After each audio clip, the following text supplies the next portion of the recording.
Ευχαριστώ πολύ, κύριε Πρόεδρε. Ευχαριστώ πάρα πολύ και τους συναδέλφους για την κατανόηση. Κύριε Πρόεδρε, κυρίες και κύριοι συνάδελφοι, αισθάνομαι την ανάγκη, κύριε Υπουργέ, αισθάνομαι την ανάγκη εκ του γεγονότος ότι τις τελευταίες εβδομάδες στο νησί μου η Μυροβόλος Χίος κάει και από άκρη σ' άκρη από δύο πολύ καταστροφικές πυρκαγιές, η πρώτη στις 22 Ιουνίου και η δεύτερη στις 12 Αυγούστου, να αναφερθώ στην κατάσταση την οποία έχει περιέλθει η Χίος με 300.000 στρέμματα καμένης γης, το 30% της συνολικής έκτασης του χωριού τα τελευταία χρόνια. Βλέποντας λοιπόν στα κυβερνητικά έδρανα τον κύριο Λιβάνιο και την ηγεσία του Υπουργείου Ιστορικών, του 4ου τάξη Υπουργείου της Κυβέρνησης και υπεύθυνο τουλάχιστον για την εύρυθμη και αποτελεσματική λειτουργία της αυτοδιοικητικής δομής του κράτους μας και βεβαίως πολιτικά υπεύθυνο για το πώς αυτό λειτουργεί με τις αποκεντρωμένες του δομές, αλλά και ένα πολιτικό ο οποίος συμμετείχε αποφασιστικά στον αρχιτεκτονικό σχεδιασμό της αυτοδιοικητικής δομής της χώρας, αυτό που σήμερα λέμε καλλικράτης. Τον ρωτώ, κύριε Υπουργέ των Ιστορικών, είστε ικανοποιημένος με τα αποτελέσματα του επιτελικού κράτους για το οποίο επέρεται η κυβέρνηση για τη λειτουργία της πολιτικής προστασίας?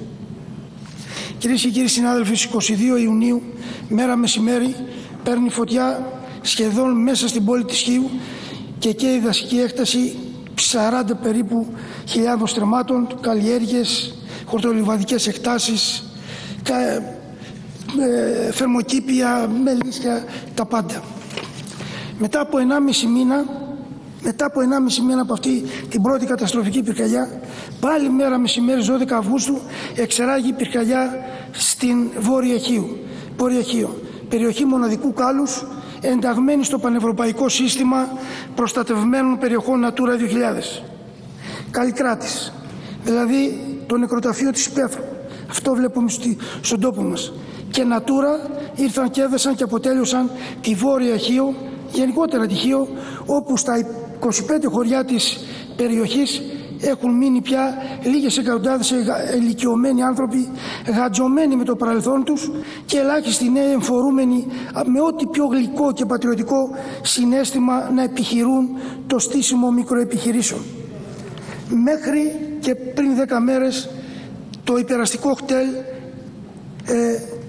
σταμάτησε να κάνει δρομολόγια, διότι πλέον δεν τον συμπαραστέκεται, δεν βοηθάει κανείς. Κανείς λοιπόν δεν νοιάζεται για αυτές τις περιοχές. Και αναφέρω αυτές τις δύο συνθήκες, κύριε Υπουργέ των Ιστορικών, διότι αφενός η ουσιαστική εξαφάνιση των ζωτικών διοικητικών πυρήνων της Υπέθρου, που αναμφισβήτητα ήταν οι κοινότητες, συνετέλεσαν στον πολλαπλασιασμό των δυσκολιών στη ζωή των κατοίκων της Υπέθρου. Αφετέρου, συνέβαλε και το δεδαλώδες καθεστώς που υιοθετήθηκε για την προστασία του περιβάλλοντος αυτό της Natura 2000 με την Οδηγία 9243 της ΕΟΚ και όπως ενσωματώθηκε με τον νόμο 3937 του 2011.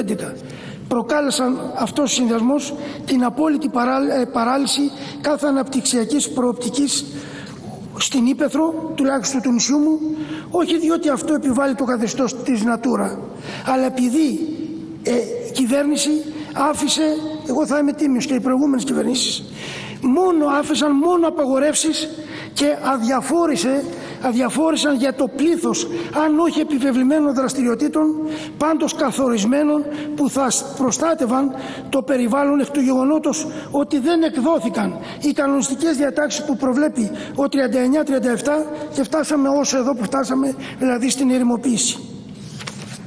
Σε αυτή την περιοχή στην οποία δεν επιτρέπονται ούτε καν αγροτικές ή κτηνοτροφικές καλλιέργειες και παρά την έντονη και καθολική αντίδραση των κατοίκων και φορέων της Χίου, προκηρύξατε διεθνή διαγωνισμό για την εξόρυξη του πιο τοξικού ορυκτού, του αντιμονίου. Αυτή η περιοχή έγινε κάρβουνο για να μην μείνει ούτε πουλί πετάμενο, όχι άνθρωπος. Και σε αυτό θα επανέλθω. Αυτή λοιπόν την περιοχή, τη Βόρεια Χίο, προστατευόμενη περιοχή με εθνική και ευρωπαϊκή βούλα έκτασης περίπου 350 τετραγωνικών χιλιόμετρων, την έκανε στάχτη η ανικανότητα και διαφορία της κυβέρνησης. 10 Ιουνίου ήρθε στοιχείο ο Γενικός Γραμματέας Πολιτικής Προστασίας, ο κύριος Νίκος Παπαευσταθίου, και προείδρευσε στο συντονιστικό για την προστασία του νησιού. Τα βρήκε όλα τόσο τέλεια που στις δηλώσεις του, υπάρχει και 6 στο βερμπαλισμό, δήλωσε ότι η Χίος αποτελεί παράδειγμα προς μίμηση. Πριν αλέκτορ λαλήσει, επειδή ο κύριος Γενικός τα βρήκε όλα έτοιμα, το νησί κάηκε απ' άκρη σ' άκρη. Καταθέτω τη δήλωσή του στα πρακτικά. Θα τα καθέσω όλα μαζί γιατί έχω πάρα πολλά. Κυρίες και κύριοι συνάδελφοι, τα σοβαρά προβλήματα στην προστασία του νησιού από φωτιές και ελλείψεις της πυροσβεστικής υπηρεσίας τα είχαμε θέσει υπόψη της κυβέρνησης με 2 κοινοβουλευτικές μας πρωτοβουλίες, με πρώτη ερώτηση στις 11 Μαρτίου τρέχοντος έτους και δεύτερη αμέσως μετά την πρώτη πυρκαγιά. Προφητικά λέγαμε αυτολεξί τα εξής: κύριοι της κυβέρνησης, ολόκληρη την περιοχή της Βόρειας Χίου καλύπτει το περιφερειακό κλιμάκιο Καρδαμήλων που βρίσκεται στο βορειοανατολικό άκρο του νησιού. Σε περίπτωση συμβάντος, ο χρόνος ανταπόκρισης για να έρθει από ανατολικά στα δυτικά αυτά τα 2 μικρά οχήματα χρειάζεται 1 ώρα, με αποτέλεσμα όλο το βόρειο κομμάτι του νησιού θα έχει καεί. Ουδής απάντησε ούτε καν σε αυτή την έκκληση να λυθεί αυτό το σοβαρό πρόβλημα. Το καταθέτω και στα νησιά, στα πρακτικά. Η Χίος απ' άκρη σ' άκρη λοιπόν κάηκε με απόλυτη ευθύνη της κυβέρνησης.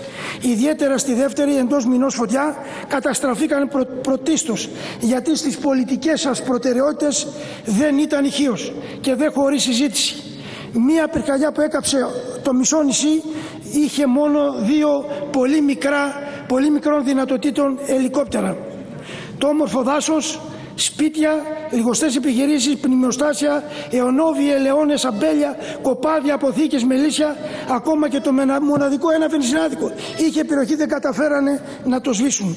Αυτό είναι το επιτελικό κράτος. Αδιάφοροι στην πολιτική προστασία, αδιάφοροι για τη δημιουργία προσβάσιμου περιβάλλοντος που θα το προστάτευαν οι χρήστες του. Επιτελικά επικίνδυνα ανεπαρκής. Στο πρώτο πρόβλημα που παρουσιάστηκε αμέσως μετά την έκρηξη της πυρκαγιάς στο Χίο ήταν να κοπεί το ηλεκτρικό. Κατά συνέπεια η Βόρεια Χίος που υδροδοτείται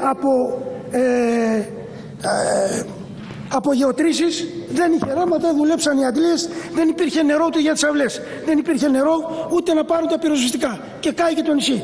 Δεν είχαμε αεροπλάνα, δεν είχαμε πυροσβεστικά εκεί την ώρα της έκρηξης της φωτιάς, δεν υπήρχε νερό, τα αποτελέσματα ήταν. Και αν αφιεθεί η πυροσβεστική να κάνει τη δουλειά της, οι ενδείξεις και οι μαρτυρίες δείχνουν ότι και αυτή η πυρκαγιά προήλθε από το ΔΔΕ. Και δεν φτάνει που πιθανόν να έχει κάψει τη Βόρεια Χίο η παραμέληση του δικτύου, τώρα που κάηκαν τα σπίτια πάνε οι άνθρωποι να συνδεθούν και τους λένε πληρώστε και τα καλώδια αλλά και τις υπηρεσίες. 2,5 μήνες λοιπόν μετά τη φωτιά δεν έχει υλοποιηθεί τίποτα από την πρώτη επιτροπή Κατσαφάδου.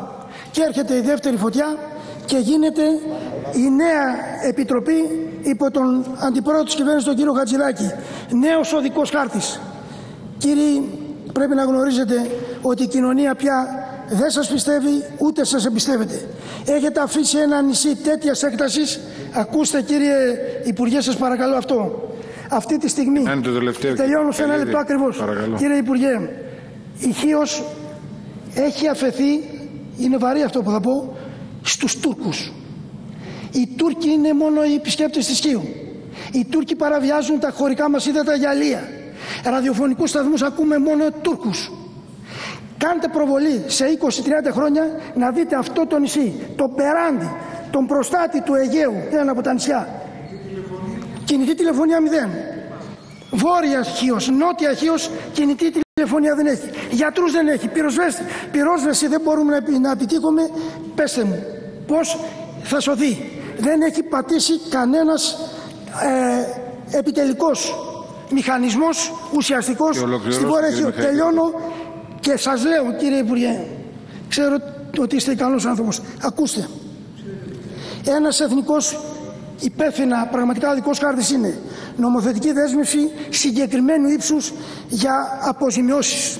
Σύσταση Επιτροπής Σχεδιασμού και Υλοποίησης Προγράμματος Ανασυγκρότησης της Χίου από ανεξάρτητα της πολιτικής πρόσωπα.